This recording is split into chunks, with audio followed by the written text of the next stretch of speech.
L'homélie de la messe, c'est tout de suite sur Radio Saint-Gabriel avec Monseigneur Rancet lors de la messe des défunts le samedi 2 novembre 2024.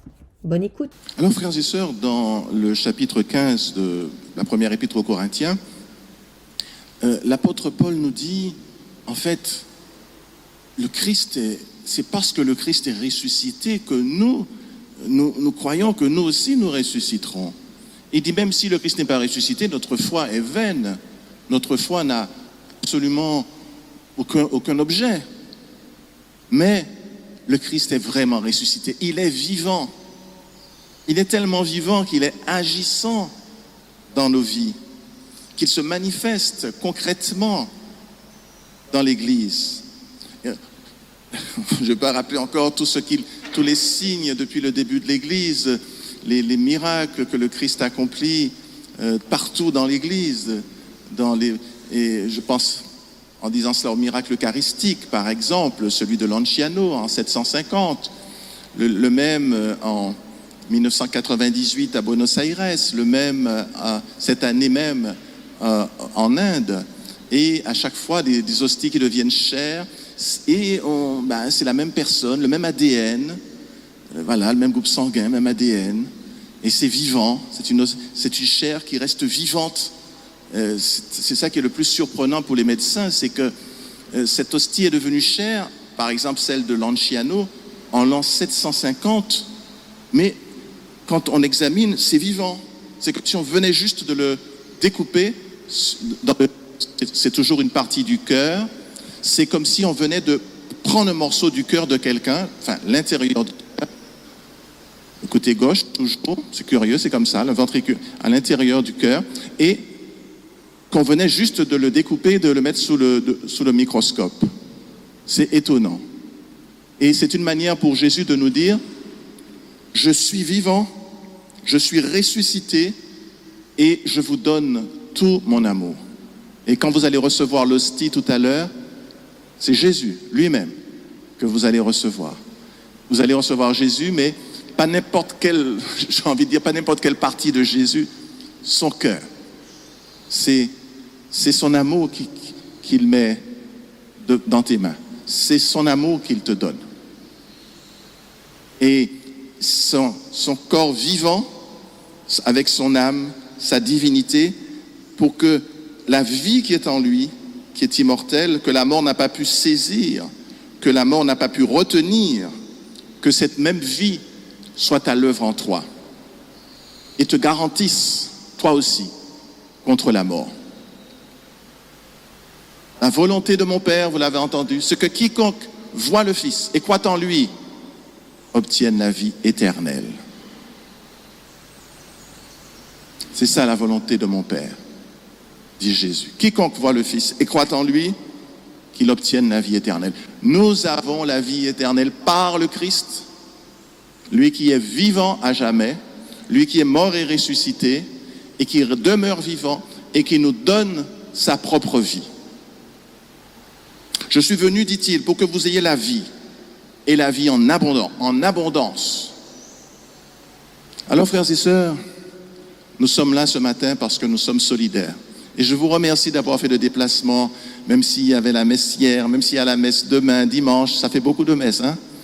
Mais vous êtes quand même venus, même si vous n'êtes pas très nombreux ce matin, je vous en remercie parce que c'est un acte de solidarité avec nos frères défunts que vous avez posé ce matin. Vous êtes venus prier pour eux. Et ils en ont besoin. Et croyez-moi, ils remplissent l'église. Ils sont là. Vous voyez, contrairement aux vivants qui sont, je ne sais pas, qui font quoi, je ne sais pas s'ils regardent un match de foot ou de tennis. Est-ce qu'en ce moment, il y a le Master 1000 de Bercy? Est-ce que c'est ça qu'ils regardent? Je ne sais pas.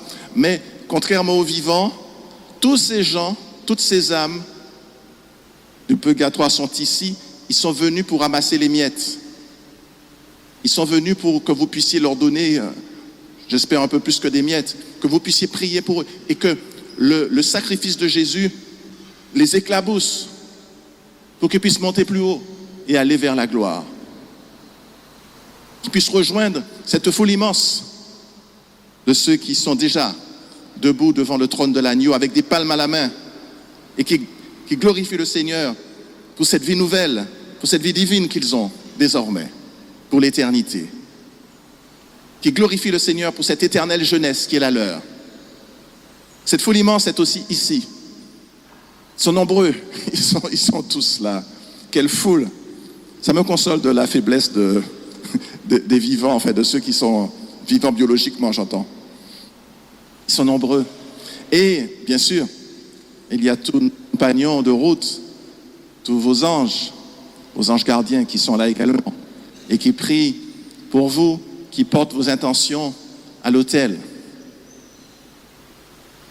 Quelle foule! Alors, merci encore pour votre solidarité envers nos frères et sœurs défunts. Un père, une mère, un frère, une sœur, cousins, cousines, amis. Ils sont déjà partis vers le Seigneur. Et vous êtes là pour prier pour eux, pour leur dire, nous continuons à vous aimer. La mort ne nous empêche pas de vous aimer. Et nous restons unis dans l'amour.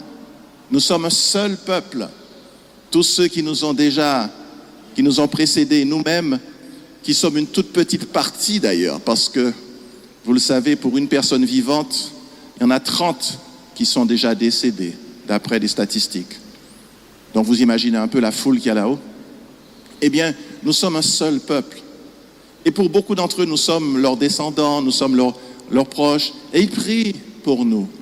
Et en retour, surtout ceux qui n'ont pas passé encore la ligne d'arrivée, pour ceux qui sont encore au purgatoire, ils espèrent que nous allons leur donner un petit coup de pouce, que nous allons prier pour eux, que nous allons leur donner un peu d'amour, parce que tout cela va les servir, parce que nous sommes dans la communion des sanctifiés. On dit la communion des saints. C'est un passif en latin. Sanctus. Donc, c'est la communion des sanctifiés. Nous sommes sanctifiés par le sang de l'agneau. Eh bien, cette communion des sanctifiés qui comprend ceux qui ont passé la ligne d'arrivée, ceux qui nous ont quittés, mais qui sont encore en chemin, et nous-mêmes, eh bien, c'est nous tous qui composons cette communion-là. Il faut qu'elle vive, cette communion. Il faut que ces relations-là soient actives. Et donc, nous sommes là ce matin pour vivre cette communion avec eux, pour leur dire, nous vous aimons. Nonobstant, malgré vos défauts, malgré votre péché, ce n'est pas nous qui allons vous juger, nous ne sommes pas vos juges. Nous sommes là pour vous, pour que le Seigneur vous aide à monter, à le rejoindre.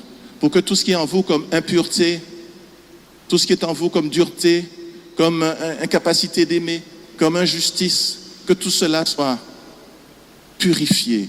Comme l'or passe au creuset, comme l'or est fondu et passe au tamis, et ainsi passe à travers et ne reste dans le tamis que les impuretés. De même, frères et sœurs qui êtes au purgatoire, vous êtes fondus par l'amour de Dieu, comme l'or au creuset. Vous êtes purifiés de toute impureté. Puisse notre prière vous aide dans votre processus, dans votre chemin de sanctification. Puisse notre prière vous aider à grandir en sainteté et ainsi à vous rapprocher du Dieu vivant, à vous rapprocher de cette joie, de cette plénitude de joie, de bonheur qui existe autour du trône où siège le Père, le Fils et le Saint-Esprit. Alors, frères et sœurs, sans plus tarder, célébrons la messe pour eux.